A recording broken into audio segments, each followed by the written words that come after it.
श्री कृष्ण लीला। नैन अभिराम बलराम, तुम बड़े पराक्रमी हो।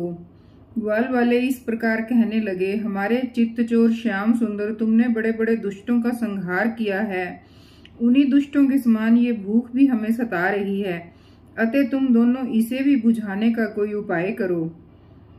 शुकदेव जी ने कहा, परीक्षित, जब ग्वाल वालों ने देवकी नंदन भगवान श्री कृष्ण से इस प्रकार प्रार्थना की, तब उन्होंने मथुरा की अपनी भक्त ब्राह्मण पत्नियों पर अनुग्रह करने के लिए यह बात कही।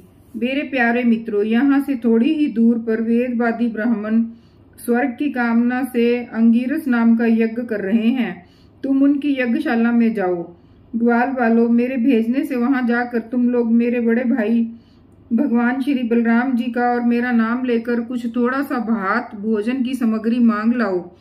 तब भगवान ने ऐसी आज्ञा दी। तब ग्वाल बाल उन ब्राह्मणों की यज्ञशाला में गए और उनसे भगवान की आज्ञा के अनुसार ही अन्न मांगा।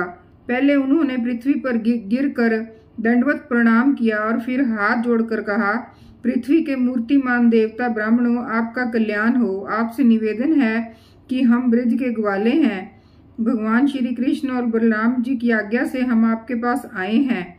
आप हमारी बात सुने। भगवान बलराम और श्री कृष्ण गोएं चराते हुए यहाँ से थोड़ी ही दूर पर आए हुए हैं। उन्हें इस समय भूख लगी है और वे चाहते हैं कि आप लोग उन्हें थोड़ा सा भात दे दें। ब्राह्मणों, आप धर्म का मर्म जानते हैं। यदि आपकी श्रद्धा हो तो उन भोजन आर्थियों के लिए कुछ भात दे दीजिए। सज्जनों, जिस यज्ञ दीक्षा में पशु बलि होती है उसमें और सोत्रामणि यज्ञ में दीक्षित पुरुष का अन्न नहीं खाना चाहिए। इसके अतिरिक्त और भी समय किसी भी यज्ञ में दीक्षित पुरुष का भी अन्न खाने में कोई दोष नहीं है। परीक्षित, इस प्रकार भगवान के अन्न मांगने की बात सुनकर भी उन ब्राह्मणों ने उस पर कोई ध्यान नहीं दिया। वे चाहते थे स्वर्ग आदि तुच्छ फल और उनके लिए बड़े बड़े कर्मों में उलझे हुए थे। सच पूछो तो वे ब्राह्मण ज्ञान की दृष्टि से बालक ही थे, परंतु अपने को बड़ा ज्ञान वृद्ध मानते थे। परीक्षित, देश काल अनेक प्रकार की सामग्रियां भिन्न भिन्न कर्मों में विनियुक्त मंत्र अनुष्ठान की पद्धति ऋत्विज ब्रह्मा आदि यज्ञ कराने वाले अग्नि देवता यजमान यज्ञ और धर्म, इन सब रूपों में एकमात्र भगवान ही प्रकट हो रहे हैं। वे ही इंद्रियातीत परब्रह्म भगवान श्री कृष्ण स्वयं ग्वाल वालों के द्वारा भात मांग रहे हैं। परंतु इन मूर्खों ने जो अपने को शरीर ही मान बैठे हैं, भगवान को भी एक साधारण मनुष्य ही माना और उनका सम्मान नहीं किया। परीक्षित, जब उन ब्राह्मणों ने हाँ या ना कुछ नहीं कहा, तब ग्वाल वालों की आशा टूट गई। वे लौट आए और वहां की सब बात उन्होंने श्री कृष्ण तथा बलराम से कह दी। उनकी बात सुनकर सारे जगत के स्वामी भगवान श्री कृष्ण हंसने लगे। उन्होंने ग्वाल वालों को समझाया कि संसार में असफलता तो बार बार होती ही है, उससे निराश नहीं होना चाहिए।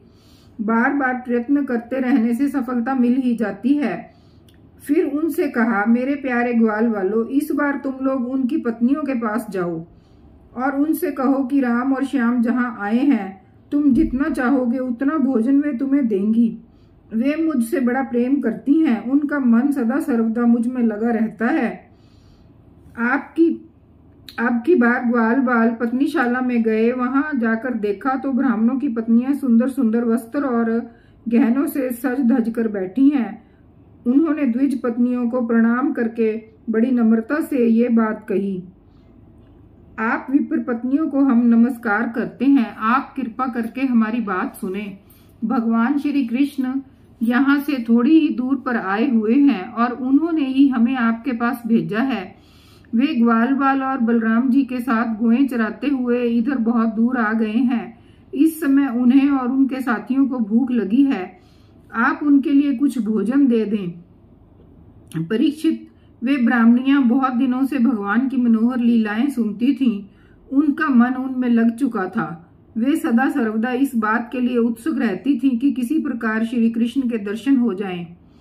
श्री कृष्ण के आने की बात सुनते ही वे उतावली हो गईं।